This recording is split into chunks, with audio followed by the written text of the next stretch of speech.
Mga tol, pwede bang iwanan niyo muna kami saglit para makapag-usap kami ni Mariel? Sige tol. Pero sana naman magkasundo na kayong dalawa at magkaayos na kayo. Tara na mga tol. Tara, diyan ka na.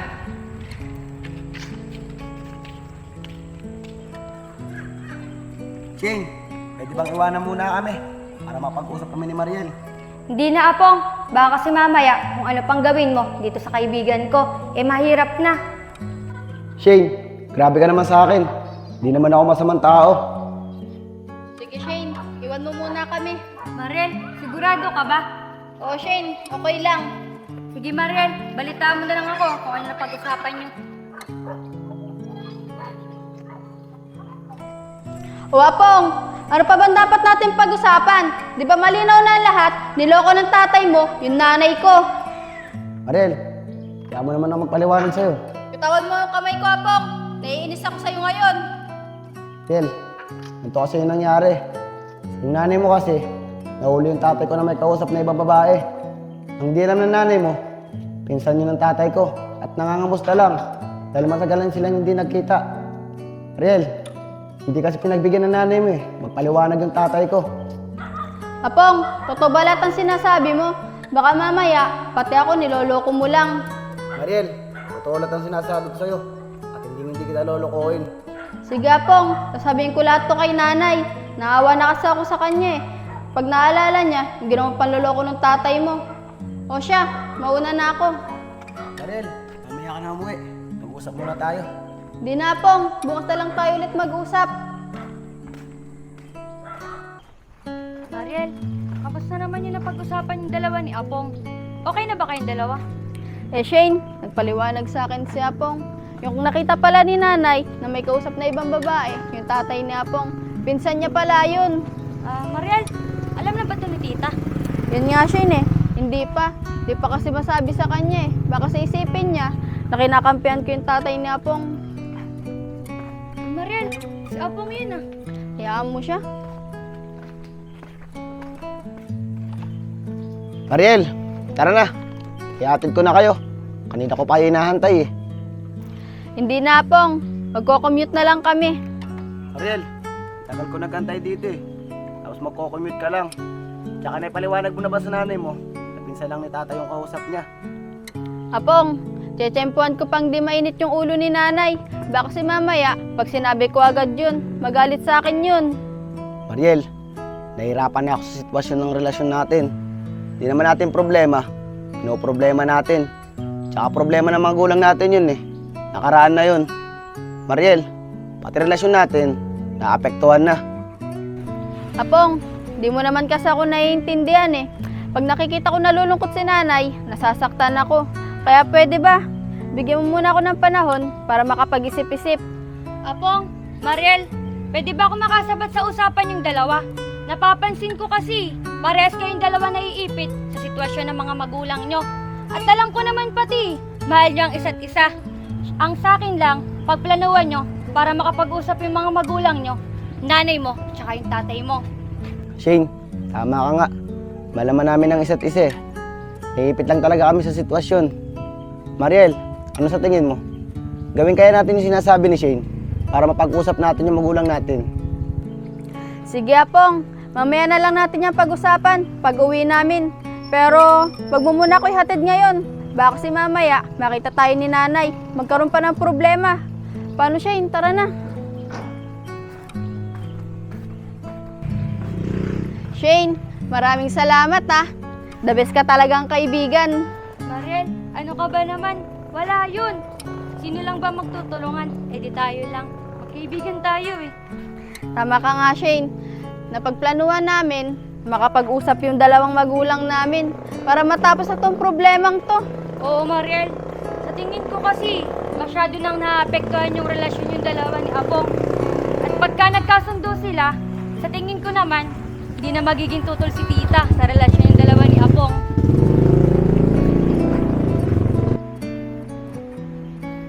Oh, Apong anak, kumain ka na ba? Opo tay, naubos ko na yung ulam Sige, okay lang yun. Sa labas na lang ako kakain. Pero tay, saglit lang. Pwede ba tayo mag-usap? O sige anak, tungkol sa ba yung pag-uusapan natin?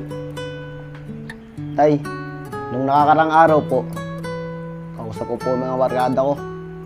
Nagulat po ako sa sinabi ni Allen eh. Baka daw po kaya tutulad-tutulad yung nanay ni Mariel sa relasyon namin. Baka daw po magkapatid kami. Tay, kinakausap ko po yung nakakarang araw kung may nangyari po sa inyo nanay ni Mariel. Tinawanan nyo lang po ako eh. Ano ka ba naman anak? Kaya kita hindi sinagot. Kung may nangyari sa amin na nanay ni Mariel, personal na bagay kasi yun. Pero kung iniisip mo, kung magkapatid kayo ni Mariel, hindi kayo magkapatid nun. Dahil wala naman talaga nangyari sa amin na nanay ni Mariel. Dahil bago-bago pa lang kami, may relasyon niya. At nakita niya na may kausap akong babae. Di ba katulad nga na sinabi ko sa'yo, pinsan ko lang yun. At saka ikaw, huwag kang magpapapaniwala dun kay Allen. Haka-haka niya lang yun. Tay, sorry po. Nagalit po ata kayo sa akin. Pero tay, masaya po ako at nalaman ko yung totoo na hindi kayo magkapatid ni Mariel. Ano ko ba naman anak? Hindi ako nagagalit. Okay lang yun. Tsaka naintindihan kita. Siya nga pala tay, nag-usap kami kanina ni Mariel. Balak namin, pag-usapin kayo ng nanay niya. At talaga ba anak? Okay lang naman sa akin yun eh. Nani lang naman kasi ni Mariel. Lagi siyang galit sa akin. Sige tay, mamaya, pag uwi ni Mariel, abangan na natin siya. O sige anak, walang problema sa akin yun. Abangan natin siya pag uwi niya. Tay, maraming salamat ah. The best ka talaga. Paano tay? Mauna na ako. At sasabihin ko kay Allen na hindi kayo magkapatid ni Mariel. O sige anak, basta tawagin mo na lang ako dito pag-aalis na tayo. Sige tay, Sige, na sige. ako. Sige, ingat ka. Uy mga tol, kumusta na kayo napag-usapan ni Tol Apong at saka ni Mariel? Sana naman magkaayos na silang dalawa. Pero mga tol, malakas yung kutob ko. Siguro tutol na tutol yung mama ni Mariel sa relasyon nilang dalawa. Baka magkapatid yung dalawang yun. Allen, tumigil ka nga. At paano mo naman nasabi na magkapatid talaga yung dalawang yun? Tsaka, di naman siguro. Dahil kung magkapatid man yung dalawang yun, eh di sana, una pa lang, sinabi agad ng tatay ni Apong. Kaya nga, Iber, sinasabi ko na kay Allen yun, nakakarampa. Kaso mo, pinipilit talaga niya na magkapatid yung dalawa. Kaya nga, Allen. Hindi mga tol, isipin nyo namang mabuti kung bakit tutol na tutol yung mama ni Mariel. Tsaka, nagkaroon sila ng relasyon. Yung papa ni Apong, malay natin kung may nangyari sa kanilang dalawa. Allen, imbis suportahan natin si Apong, tayo pa nag-iisip ng ganyan sa kanya. Mga tol, magandang araw sa inyo. At may maganda akong sasabihin sa inyo. Lalong-lalo na sa iyo, Allen. Allen, hindi kayo magkapatid ni Mariel. Nakausap ko si tatay. Wala daw nangyari sa kanila nung nanay ni Mariel. Tignan mo, Allen, no? Tama yung sinasabi ko sa iyo. Kaya huwag ka mag-iisip ng ganyan sa kaibigan mo. Tignan mo si Apong, ang saya-saya. Simula na nalaman niyang hindi sila magkapatid ni Mariel. Tol Apong, pasensya ka na. Pero pangako, hindi ko na ulitin yun. Pero Tol Apong, kumusta na yung pinag-usapan yung dalawa ni Mariel? Okay lang yun, Tol Allen. Pero sa susunod, huwag ka mag-iisip sa kaibigan mo nang hindi maganda. Paano mga tol? Mauna na ako. Papaplanuhan kasi namin ni Mariel eh. Paano makapag-usap yung tatay ko sa kay nanay niya. Sige, Tol. Tol. Nag-iingat ka. Tol, ingat. Allen. O ano, Allen? Napahiya ka, no? Susunod kasi, Tol. Huwag ka mag-iisip sa kaibigan mo na hindi maganda.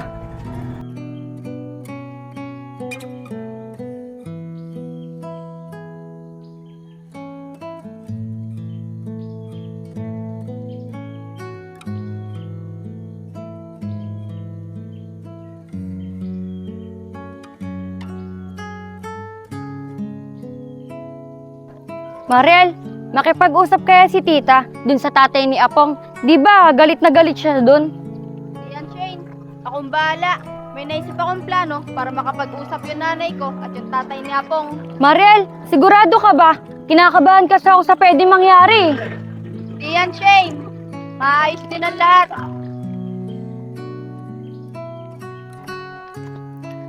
Grabe, Shane. Ang daming tao, no? Nakakapagod. Kaya nga Mariel, pagod na pagod ako. Ang sakit pati ng mga katawan ko. Mariel, kanina ko pa hinihintay eh. Ano? Ano ng plano natin? Para mapag-usap na natin, yung nanay mo tsaka tatay ko. Apong, pag uwi ko sa bahay, kunwari magpapasama ako kay nanay. Pero doon na lang tayo magkita. Doon sa may pinag-usapan natin noong nakakaraan. Sige Mariel, uwi na ako sa bahay. At sasabihin ko kay tatay, nag-usap tayo. Sige na, Shane.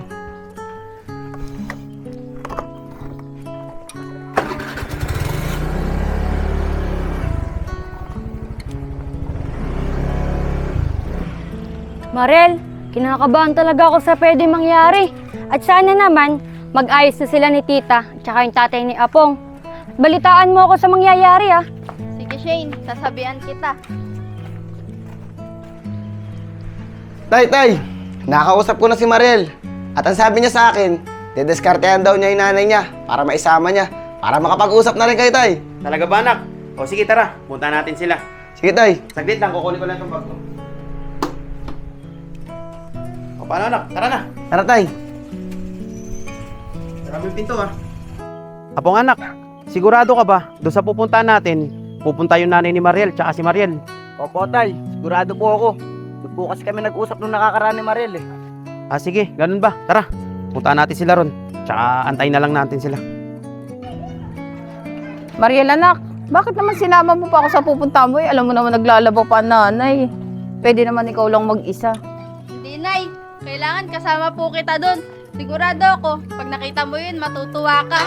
Naku talaga ha. Tay, dito na po natin sila antayin. Dito po kasi kami nag-usap nung nakakaraan ni Mariel eh. Sige, anak. Tayo natin sila dito. Pero sana naman, magkausap kami ng maayos ng nanay ni Mariel. Naku, Nay. Sigurado talaga ako. Magugustuhan mo dun. Sige, anak. Tiwala naman ako sa'yo eh. Tsaka isa pa yan, oh. Oh, bakit dito tayo dumaan?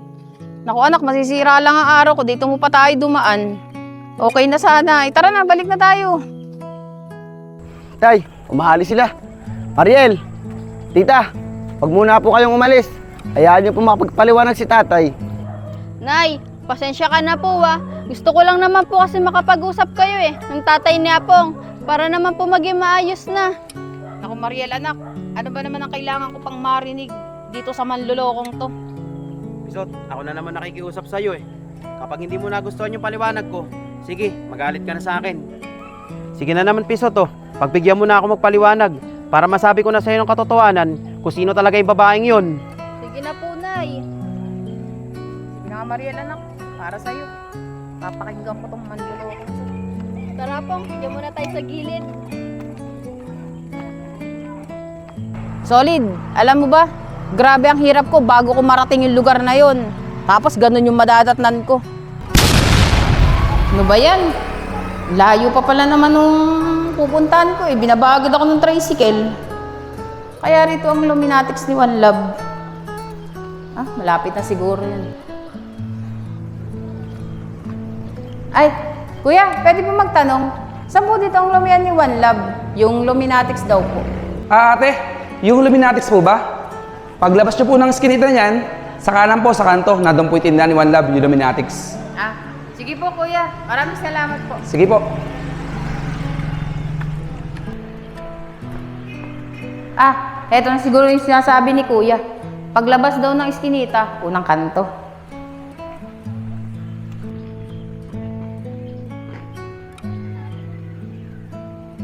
Ay, eto na yun. Illuminatics. Hoy, Solid! Ano ibig sabihin yan? Kapal talaga ng mukha mo. Kaya ngayon, alam mo na kung anong hirap ko. Pisot, pasensya ka na. Hindi ko alam ganong hirap palang inabot mo. Binaba ka ng tricycle, dun sa kanto lang. Pero, Pisot, sana naman pakinggan mo rin yung sasabihin ko sa'yo. Ganito kasi yun. Ano ba naman yan si Pisot? Napakatagal. Sinabi ko sa kanya, dito kami magkikita sa Lumian ni One Love. Ito sa Luminatics. Tagal naman niya. Nakainip pa. Uy, Pinsan Solid, ang ginagawa mo dyan? Uy, Pinsan Ruth, kumusta na? Tagal natin di nakita. Siya nga pala, kaya ako nandito, may inaantay ako, may kadate ako eh. Wow, talaga pinsan? Sino yung kadate mo? Napakaswerte naman babaeng yun. Oo, Pinsan, tama yung narinig mo. May jowa na nga ako. At alam mo naman, di ba, simula ng mga bata pa tayo, hindi ako nagkakaroon ng jowa. Tamang-tama, Pinsan, nandito ka na rin lang, papakilala kita sa kanya. Oy, Solid! Ano yung sabihin niyan? Kapal talaga ng mukha mo.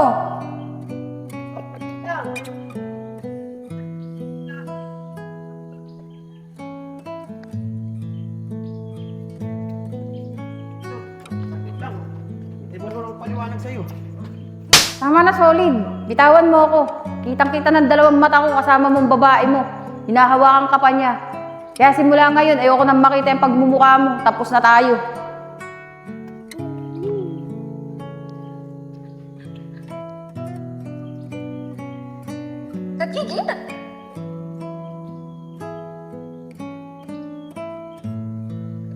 O pinsan, nandiyan ka pala. Anong nangyari sa mukha mo? Ba't namumula?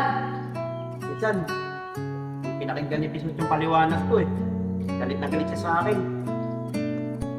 Eh pinsan, ang akala niya kasi, babae kita. Ganun ba, pinsan? Di mo sa kanya pinaliwanag na magpinsan tayo? Kausapin mo kaya? Tama ka nga doon pinsan, papaliwanag ko sa kanya na mabuti. Kakausapin ko siya na maayos sa magpinsan tayo. Kaya ngayon Pisot, alam mo na kung sino yung babaeng yun. Pinsan ko yun.